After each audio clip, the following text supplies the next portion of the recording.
Hi, ഞാൻ സരിതാസി Nair, consultant psychologist. നമ്മൾ കുറച്ച് ആഴ്ചകളായിട്ട് ഡിസ്കസ് ചെയ്ത് വന്നുകൊണ്ടിരുന്നത് പേഴ്സണാലിറ്റി ഡിസോർഡേഴ്സിനെ പറ്റിയാണ്. നമ്മൾ ക്ലസ്റ്റർ ബിയിലുള്ള പേഴ്സണാലിറ്റി ഡിസോർഡേഴ്സ് ഓൾറെഡി നമ്മൾ ഡിസ്കസ് ചെയ്തു. ഇപ്പോൾ നമ്മൾ ക്ലസ്റ്റർ സിയുമായിട്ടാണ് മുന്നോട്ട് പോയിക്കൊണ്ടിരിക്കുന്നത്. ക്ലസ്റ്റർ സിയിലുള്ള 3 പേഴ്സണാലിറ്റി ഡിസോർഡേഴ്സിൽ അവോയ്ഡ് പേഴ്സണാലിറ്റി ഡിസോർഡർ നമ്മൾ ഓൾറെഡി ഡിസ്കസ് ചെയ്തു. ഞാൻ ഇന്ന് ഡിസ്കസ് ചെയ്യാൻ പോകുന്ന ക്ലസ്റ്റർ സിയിൽ തന്നെയുള്ള ഡിപ്പെൻഡൻറ്റ് പേഴ്സണാലിറ്റി ഡിസോർഡറിനെ പറ്റിയാണ്. ക്ലസ്റ്റർ സിയിലുള്ള എല്ലാ പേഴ്സണാലിറ്റി ഡിസോർഡറിലും ഒരു ആങ്ഷ്യസ് പാറ്റേൺ ആണ് കണ്ടുവരുന്നത്. അതേപോലെ തന്നെ ഡിപ്പെൻഡൻറ്റ് പേഴ്സണാലിറ്റി ഡിസോർഡറുള്ള ആൾക്കാരും വളരെയധികം ആങ്ഷ്യസ് ആയിട്ട് പെരുമാറുന്ന ആൾക്കാരാണ്. അവർക്ക് എപ്പോഴും ഒരു ഡിപ്പെൻഡൻ്റ് ആയിട്ട് മറ്റുള്ളവരുടെ ഒരു അഷ്വറൻസ് അല്ലെങ്കിൽ മറ്റുള്ളവരുടെ എപ്പോഴും ഒരു കെയർ ആവശ്യമുള്ള ആൾക്കാരാണ്. അത് ലഭിച്ചില്ലെങ്കിൽ അവർക്കൊരു ഫിയർ ഓഫ് അബാൻഡൻമെൻറ്റ് അല്ലെങ്കിൽ ഒരു ആങ്ഷ്യസ് നേച്ചർ കണ്ടുവരാറുണ്ട്.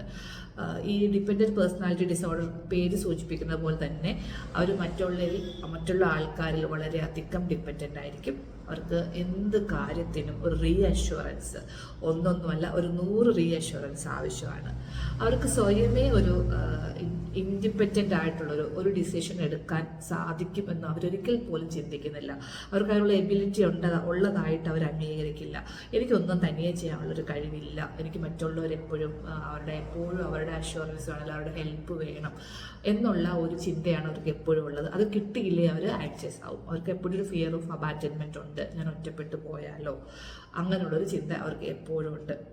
എല്ലാത്തിനും അവർക്ക് മറ്റുള്ള ആൾക്കാരുടെ ഒരു അഷ്വറൻസ്, ഹെൽപ്പ് അല്ലെങ്കിൽ കൺഫർമേഷൻ എല്ലാത്തിനും അവർക്ക് വേണം. എപ്പോഴും ഒരു റീഅഷ്വർ ചെയ്തുകൊണ്ടിരിക്കുന്ന ഒരു നേച്ചറാണ്.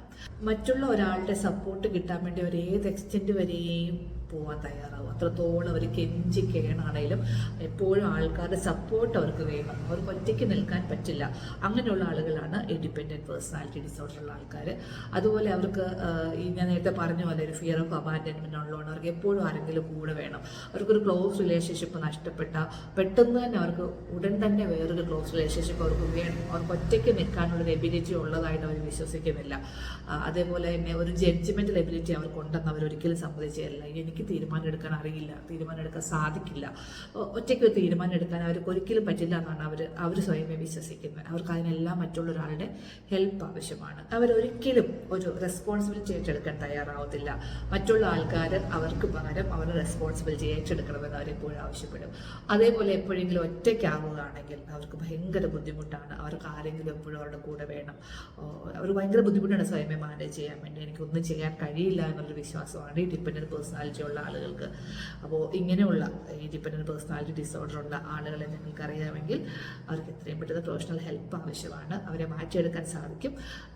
അതിൽ നിന്ന് അവർക്ക് സ്വയമായിട്ട് ഒരു സ്വന്തം കാലിൽ നിൽക്കാൻ പറ്റുക എന്നൊക്കെ നമ്മൾ പറയില്ലേ, അതുപോലെ ഒരു മാറ്റിയെടുക്കാൻ അവർക്ക് ഹെൽപ്പ് ആവശ്യമാണ്.